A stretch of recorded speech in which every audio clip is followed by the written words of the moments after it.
What are you doing? Why, I'm recording my first YouTube movie review.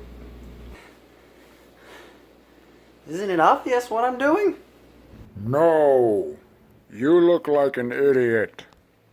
Relax.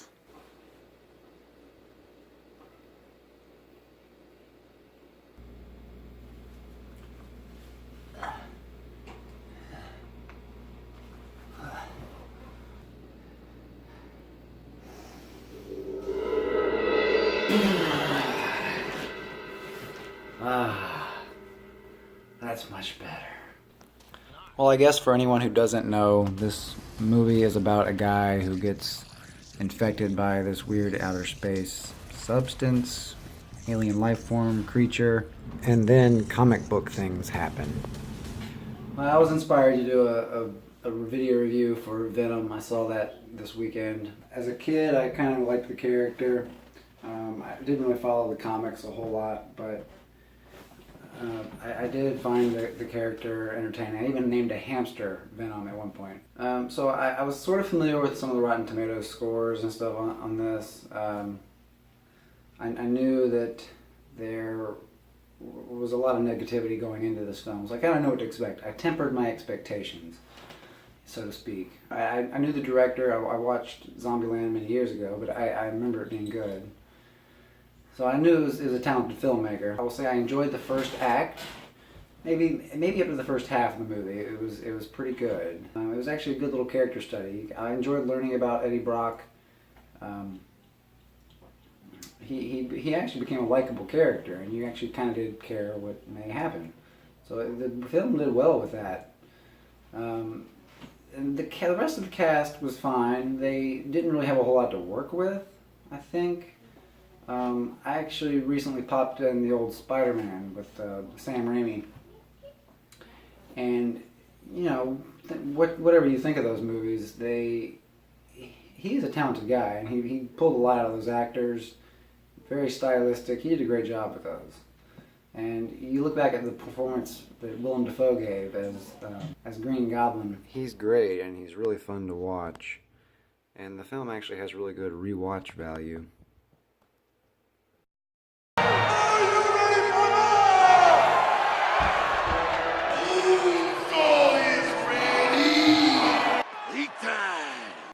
Oh, the dreaded mask. And of course you have the Spider-Man 3 where we got to see Venom on screen. I guess probably for the first time.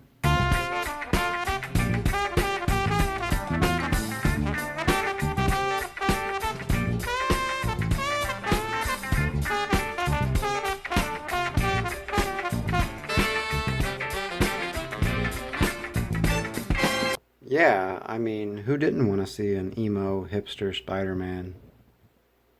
Unfortunately, the Raimi trilogy ended on kind of a rough note, but they're still really entertaining films. At least the first two are. The Spider-Man 3 appearance of Venom was less than adequate for most people. Actually, looking back at it, I'm kind of look back at it fondly after seeing this, which is kind of sad, but it wasn't done right because it was just kind of squeezed in with an already over-bloated film. Anyway, so unfortunately after that first act, it kind of got sillier and sillier, and I'm willing to suspend some disbelief. I tried to give the film some credit. I go along with the ride. I get it.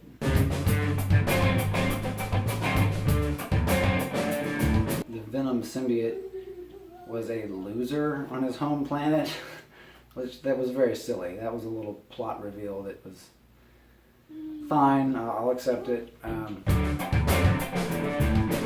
But what I couldn't accept was it became obvious that the PG-13 rating was getting in the way of the film. You could tell that the studio had stepped in a lot and not really let the filmmakers do what the film needed to have. I think the film really needed kind of smaller, more intimate drama and settings, maybe even some horror elements. It's obviously they were trying to make it appeal to kids, but why take Spider-Man out of it if you're going to make it for kids anyway? Might as well keep Spider-Man in there. do the proper story. So that was strange. And then the special effects got overboard, and I think with the PG-13 rating and the extra budget they had, they really need to knock that budget down. I think it would have made a better film. Like I said, smaller, more intimate drama to really make the special effects shine. Whereas these action scenes were not very well realized. This effect looked really bad. There's a big car chase sequence that's very choppily edited and just not very inspired. And these big over-the-top action scenes just weren't interesting or visually striking enough. So I didn't mind the disassociation with Spider-Man. I thought that was a good way to go, but they obviously dropped the ball on that, because why not make it rated R? Go a little bit into Deadpool's realm. I mean, I guess they don't want to completely rip off Deadpool with this, but this part from the trailer is a good example of how they could have gone in a Deadpool direction. Legs, and then we will eat your face right off your head. You will be this armless, legless, faceless thing, won't you? Rolling down the street like a turd in the wind.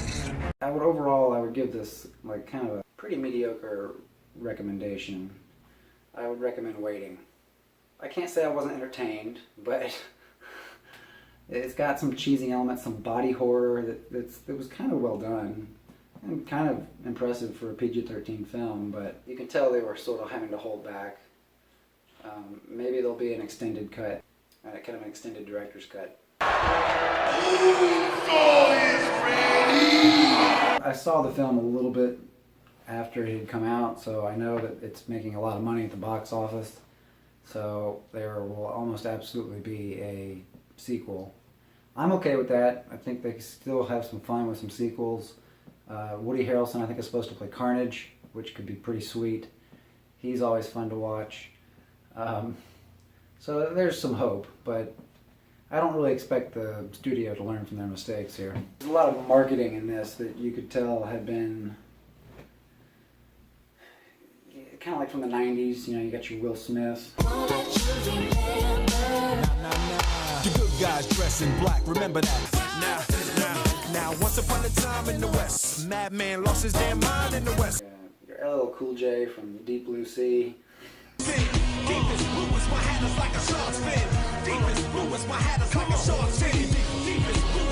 And then they had Eminem doing the big music video for this film, which was maybe lesser known. I mean, maybe people don't even know, but his song is played for the credits. Hold on, this game will end, I'm loco. Became a symbiote, so my fangs are in your throat, ho. You're snake bitten with mine. But can you imagine how much better a movie like this would have been if the symbiote had attached to someone like Stitches? Pay up, pay up, pay up. You better have my money when I come to collect. Pay up. I got a bullet in the chamber and it's ready to eject. Pop, pop, pop, pop. Don't play with me, boy. Don't play with me, boy. Don't play your Nintendo. I put that brick in your face. That white. Now what you gonna do with it? Now what you gonna do with it? That would be a masterpiece.